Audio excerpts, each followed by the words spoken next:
Isa po ang ating mga mata sa pinaka-abala at komplikadong bahagi ng ating katawan. Paano nga ba mapapanatili ang good eyesight at makakaiwas sa pagkabulag?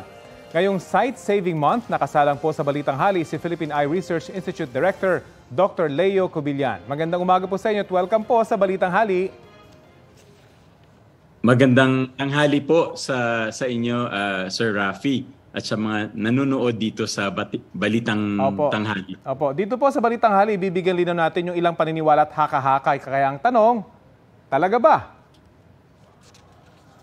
Talaga ba? Unang tanong po, Doc, talaga bang pabata ng pabata ang mga nagsasalamin sa ngayon? Ano po yung observation po ninyo? Opo, actually worldwide, tumataas po ang bilang ng mga nearsighted, no? Yung malinaw pag malapit lang. Sa atin, sa Pilipinas, pag kindergarten, yung mga may error of refraction, mostly nearsighted, 8.9%. No? So sa classroom, 4 out of 40. Pero high school, umaabot po ng 16%.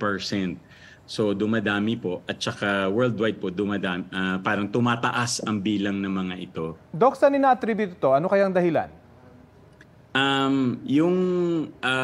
Yung bagong pag-aaral dito dahil sa kulang ng outdoor activities po. Kasi yung bright light sa outdoor ay kailangan siya para sa normal development ng mata. So pag ang mata ay pag-grow ng mata ay hindi naging normal, maaring hahaba siya, mas humahaba sa normal, kaya nagiging nearsighted. So in fact, yung mga batang nearsighted, ina-advise natin na 3 hours of outdoor activity every day para maiwasan po pagtaas ng grado. Nabanggit niyo po yung natural na bright light sa labas. Di ba bright light din mga nakikita natin sa mga gadgets ngayon ng mga bata, yun ang nakakapagpa-worsen ng condition nila. Opo, kulang ang level ho kasi ng brightness. Kailangan ng brighter than the room.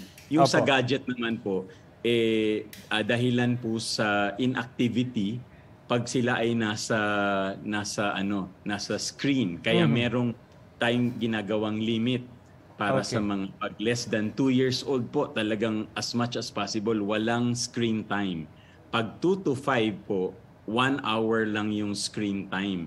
We encourage to do activities kasi para hindi lang sa mata kundi maiwasan yung obesity. Okay. At saka, pero po sa mga elementary 6 to 17 years old, yung non-school work not more than 2 hours. Okay.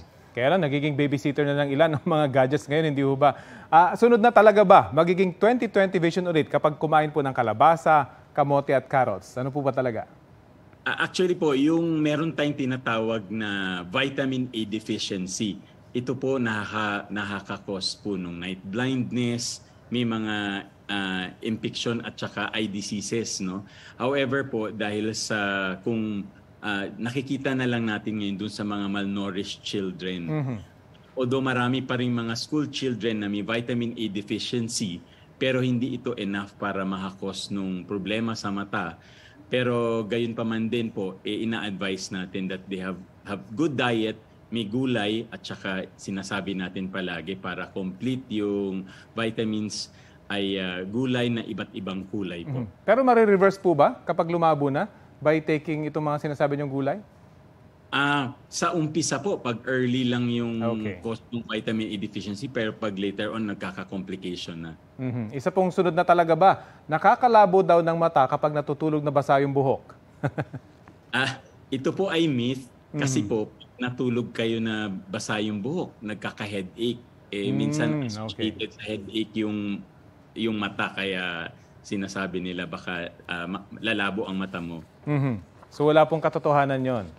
Opo. Okay. Talaga ba na kapag may sore eyes, nakakagaling yung pagpatak sa apektadong mata ng breast milk o ihi? Ayan, ginagawa daw yan sa probinsya, lalo na. Oo, buti tinanong niyo po yan. Talagang bawal po lagyan po ng breast milk or lalo na ihi po. Kasi po, may mga nakikita tayong infection. Meron nga yung mga sexually transmitted disease din na napapasok po sa mata, yung tinatawag na yung severe infection, no? So, ang importante po pag merong sore eyes, tamang gamot po at saka parang hygiene. Isa pa pong tanong na talaga ba, nakakalabo daw ba ng mata kapag nagbabasa sa madilim na lugar o kaya nakahiga? Myth naman po yun, Okay. pero nagkaka-eye strain. Kaya mas maganda hindi gawin. So may konting basis.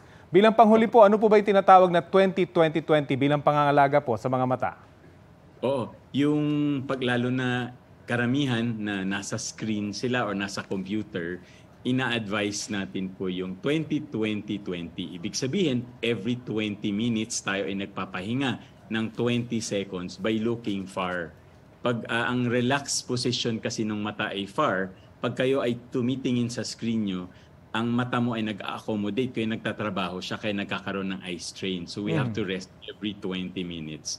At maidagdag ko lang po, kasi pag kayo ay nasa harap ng screen, halos hindi kayo nagbi-blink.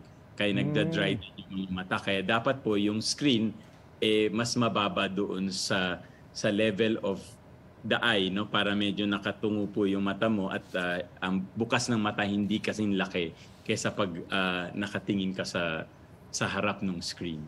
Yan, malinaw po. Maraming salamat po sa mga impormasyon na ibinahagi niyo po sa amin. Salamat po si Philippine Eye Research Institute Director Dr. Leo Cobillan.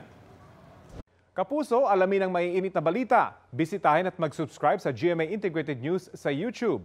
Sa mga kapuso abroad, samahan niyo kami sa GMA Pinoy TV at sa www.gmanews.tv.